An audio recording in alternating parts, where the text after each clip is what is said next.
Ash, what was the nature of the treatment you had? What was it for? Oh, I think I've just gotten to know my body well enough now to know when I need a little bit of help, and it was more just for a bit of reassurance and support, but I knew it wouldn't affect me on court, so it was more just for reinsurance.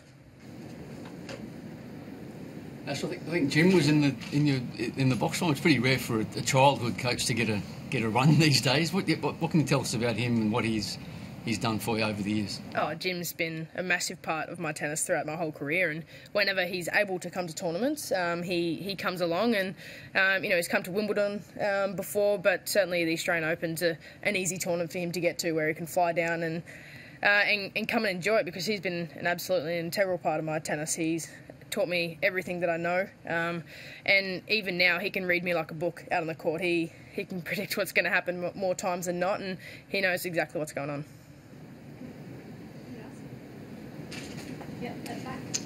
Obviously, Wozniacki or Sharapova next. I imagine you want to step up your game for that. Yeah, it's another opportunity for me to go out there and test myself against the world's best. I know they play later this afternoon, so I'll be home, and if it does happen to be raining and the cricket's not on, I'll flick it over to that. But no, look, it's another opportunity. Whoever wins that match, obviously they're both quality champions, so it's just an opportunity for me to go and test myself against the best. What confidence do you take from your big wins last week in Sydney? I think more than anything, it's just the perfect preparation. There's nothing else can get you ready for matches than matches. So, it was a perfect preparation through Perth and Sydney, and now I come here feeling great. I feel like I've got the matches and the tennis under my belt, and now it's about going out and executing on the day against my opponent.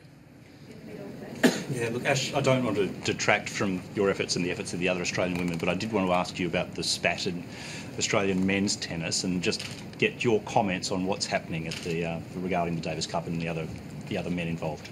Oh, I mean, I have no knowledge of what's happening. I have our Fed Cup team and my team. We focus on what we need to, but I can't comment because I have no knowledge of it. Are you concerned that a lot of the focus around Australian tennis this week has been on a spat between the Australian Davis Cup captain and the men, rather than the women who are performing very well?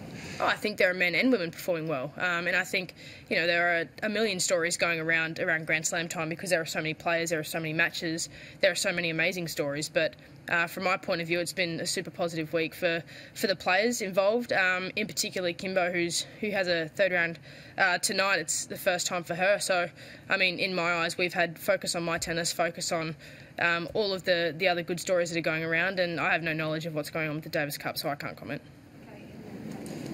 Ash, you spoke earlier in the week about how the goal this year was deeper runs in slams, and I guess here particularly going from third round to the fourth round. Now you're in the fourth round. How are you feeling? Yeah, obviously I feel great.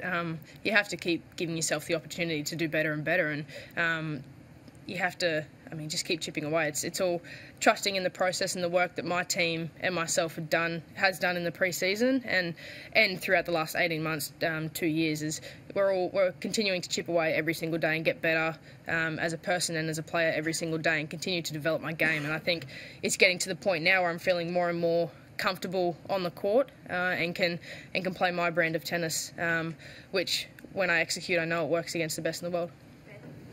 I was talking to somebody yesterday just about the drama in Australian tennis, and they corrected me and said the drama in Australian men's tennis, because women are all doing fine. And I'm just curious, from a more positive point of view, what you think has made Australian women's tennis culture so successful in the time you've been in it, and a relatively smooth sailing as a group and as a interactions, as far as we can tell, with everybody in it. Yeah, absolutely. We have an amazing group of girls. We really do, and I think there are a lot of girls on the fringe, kind of from 150 to 300 in the world, that haven't really dipped their toes in too many WTA events, and we're starting to see that now. And in the Australian summer, you obviously have more opportunities for Australian players to come out and play, but they have to make the most of it, and a lot of them certainly have, either through qualifying or Brisbane, Sydney, Hobart, all of these tournaments. They've kind of stepped up and played well, and they've always been capable. They've just needed the opportunity. So I think we have an extremely great group of girls who work hard, who do all the right things, and now the results are starting to come. There seems to be sort of a division in Australian tennis between sometimes players, media or TA separating prospects into the good ones and the problematic ones. Do you sense that in general, and do you think that's fair? Oh, again, it's not really something that I focus on or concern or can really concern myself with. Or I just put my head down and try and do what I need to do with my team, and then obviously we look at all the positives that come out of it. But for me, yeah, it's very much I don't spend a lot of time with the men's side because the tours are different. We probably only cross over and have half a dozen tournaments cross over a year. But from my point of view, at my team and what we're doing, we're all good. I still ask you one thing about you and Jim when you were a kid. There's a story about you won so many trophies in the juniors that you started taking off the little steel plates and to poorer clubs around the place. You used to give them to them as for donations. Is that true? Not poorer clubs, but to Jim's club, to West Brisbane Tennis Centre.